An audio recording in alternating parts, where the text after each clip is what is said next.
Sino ba ang iboboto natin? O kung hindi, kaya sino ang hindi natin iboboto? Ayan ang pag-uusapan natin ngayong gabi.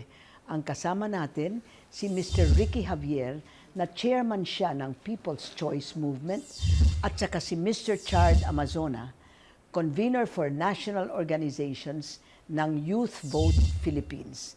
Good evening, Ricky. Good evening, Chard. How many organizations are involved in Youth Vote? As of now for Youth Vote, we have around 3,200 organizations na present po across the Philippine landscape. How many Filipinos does that involve? How many Filipinos po with the Yes. organizations?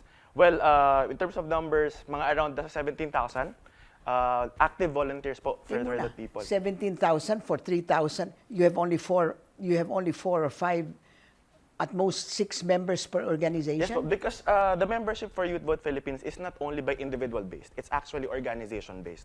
So for example, hindi po porket member ka ng, let's say, organization A, dun ka lamang nakabase.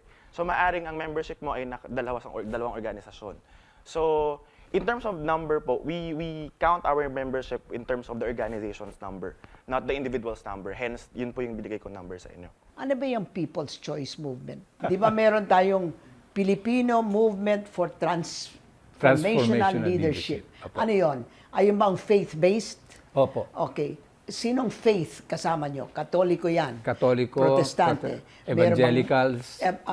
Yung mga evangelicals? Opo. Okay. Mga Muslim, wala Hindi po. dyan. Bakit hindi nyo sinali ang Muslim? I just want to know. Just, Opo. Well, in the first place po, we felt na it would be easier for us to talk to each other bilang mga Kristiyano. Base naman namin, pareho lang naman, si Jesus. No? At baka later on, pag medyo organized na kami, okay. lalapitan din namin Okay. ang Muslims. So this Filipino Movement for Transformational Leadership came up with Gabay Cristo. Opo. And Gabay Cristo chose the People's Choice Movement to implement.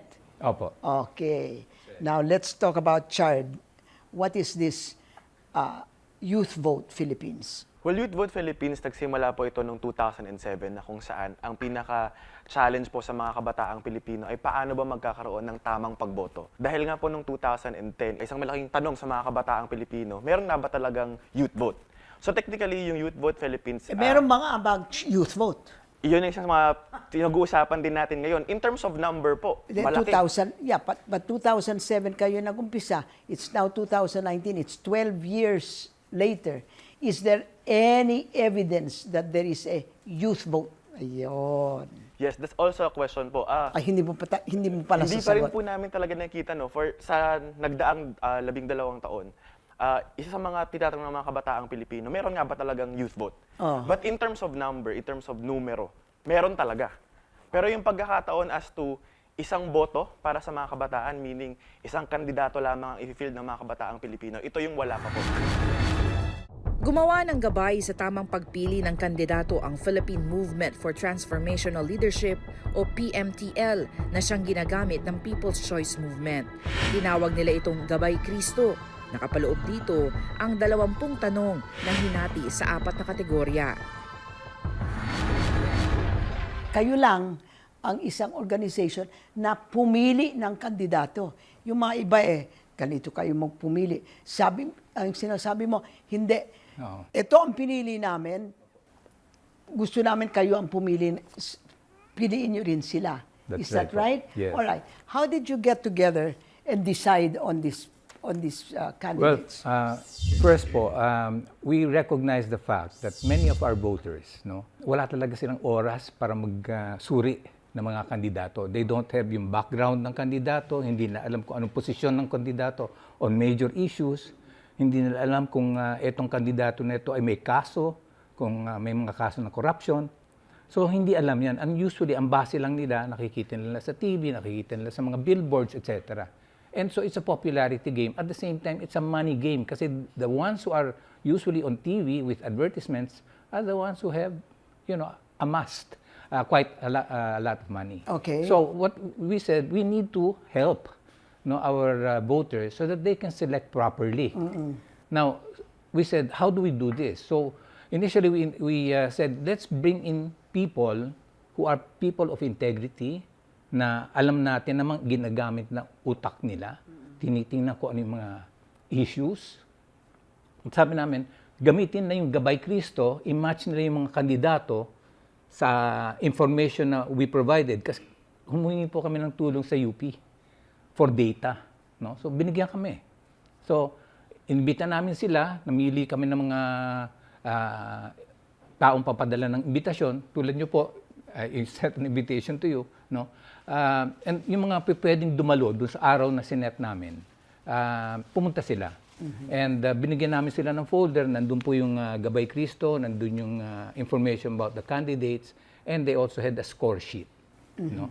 So, pagkatapos nyo, in-explain po namin buong proseso, tapos sabi namin, go ahead and start rating them, each candidate. How many people chose? Actually, we had 130.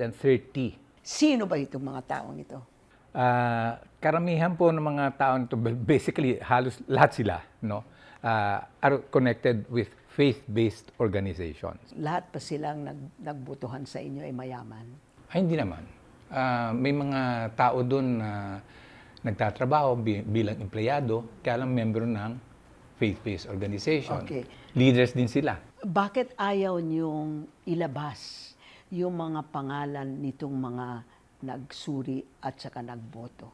You are expecting from a leader, he is righteous and fair. She has courage to fight for what is right. Pag sinabi nilang, huwag niyo kaming isama dyan sa, huwag niyo lalabas yung pangalan namin, hindi ba, they're expecting something from their leaders that they do not have themselves? Actually, what we told them is this: if you don't want, we will keep you, anonymous. Hindi namin kayo pakikilala. Yung mga gusto magsalita at humarap, sabihin nyo. At dadalhin namin kayo kung saan kami nag-organize, kung saan kami kumakausap ng mga tao. Sasama namin kayo para kayo makapagsalita. Actually, kulang kami sa mga tao magsasalita. Meron bang sumama? Meron iba, hindi pa lahat. Hindi naman lahat. For you, Chard, do you have that problem? Meron din pong iilan. Meron din mga pagkakataon, especially po, nung nagkaroon kami ng voters education campaign sa Zamboanga, Basilan, Sulu, Tawi-Tawi, maraming mga kabataan ang gustong magsabi ng kanilang opinion, especially ngayong darating na eleksyon. Yun nga lang, ang kinakatakot nila, mas masyadong malaki yung threat po na kapag nagsabi ka ng isang kandidato na inyong iboboto, maaari naming pakialaman ng inyong mga pamilya. Pero may iilan pa rin pong mga kabataan, lalong-lalo na sa mga mas malaki yung isyong politikang kinakaharap, na mas nais na magsalita, na mas gusto nilang, sige, kahit nasabihin nyo na naparte ako ng ganitong organisasyon, wala akong pakialam. Kakayahan, kredibilidad at kaalaman ng mga kandidato ang kinikilatis ng Youth Vote Philippines. Para po sa mga first-time voters o yung mga pagkabataang unang boboto ngayong darating na eleksyon, hinati lamang namin ito sa tatlong bagay. Una, kakayahan. Meaning, ang isang tanong po na binibigay namin sa mga kabataan, ito bang kumakandidatong ito ay merong kakayahan para maglingkod sa ating bayan? Kasama na dito yung, meron ba silang track record na kumbaga sinasabi? Sila ba ay nararapat, kumbaga, graduate ba sila ng BS Economics o BS Legal Management? Depende kung ano pong kanilang pinag-aralan. Pangalawa ay kredibilidad. Ito bang kandidatong ito ay merong mga existing na kaso? Ito bang kandidato ito ay merong maraming reklamo sa isang komunidad? O kaya kung sa national level, ito ba ay maraming isyong kinapapalooban itong taong to? So ito po yung pinag-uusapan namin kapag kredibilidad yung pinag-uusapan. Pangatlo po, syempre yung kaalaman. Kaalaman, ibig sabihin, pag naupo itong taong ito bilang isang senador, mayor, vice mayor, o kung anong paman, alam ba niya ang kanyang gawain bilang isang public servant?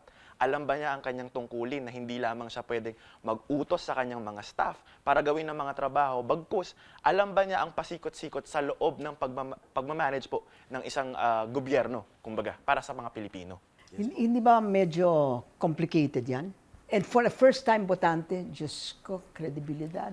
Merong sumampa ng kaso sa iyo na, just for the fun of it or to get, para masira ang reputasyon mo. Anong gagawin mo as a botante. Sinasabi din po namin na tignan ang iba't ibang mga model po ng katulad po ng Gabay Cristo para at least mas lalo po silang ganahan sa pagpili ng kanilang mga kandidato.